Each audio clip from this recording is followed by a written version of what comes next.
শিক্ষিকা, অভিভাবক মণ্ডলী, সুপ্রিয় ছাত্রছাত্রীরা, আমি সবাইকে জানাই অন্তঃস্থল থেকে সালাম। আসসালামু আলাইকুম রহমতুল্লাহ। প্রথমেই একজন অভিভাবক হিসাবে কথা বলতে দেওয়ার জন্য আমি ধন্যবাদ এবং মোবারকবাদ।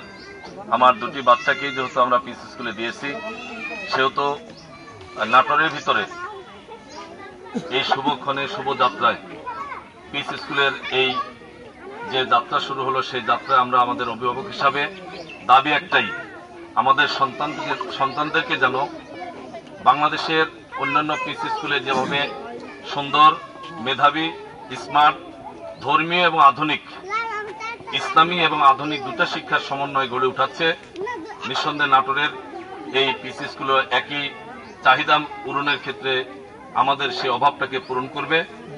একদিকে ইসলামী শিক্ষায় শিক্ষিত এবং অপরদিকে আধুনিক শিক্ষার সংমিশ্রণে আমাদের ছাত্রদেরকে বাংলাদেশের জন্য সুনাগরিক করে গড়ে উঠাবে, এই প্রত্যাশা নিয়ে আমরা পিস স্কুলে দিয়েছি। আমরা আশা করি আমাদের দায়িত্বশীল বলি বা বড় ভাই বলি বা অভিভাবক বলি, যেহেতু শ্রদ্ধা আব্দুল্লাহ আল মামুন ভাই এখানে আছেন, ওনাকেও আমি বলবো, নিঃসন্দেহে নাটোরের এই প্রতিষ্ঠান অন্যান্য প্রতিষ্ঠানের তুলনায় চ্যালেঞ্জিং একটা অবস্থানে থাকবে। নিবিড় তত্ত্বাবধান ছাড়া এই প্রতিষ্ঠানকে সামনে আগায় নেওয়াটা কঠিন, যেহেতু নাটোরে ওখানে কয়েকটি ভালো ভালো প্রতিষ্ঠান তৈরি হয়েছে।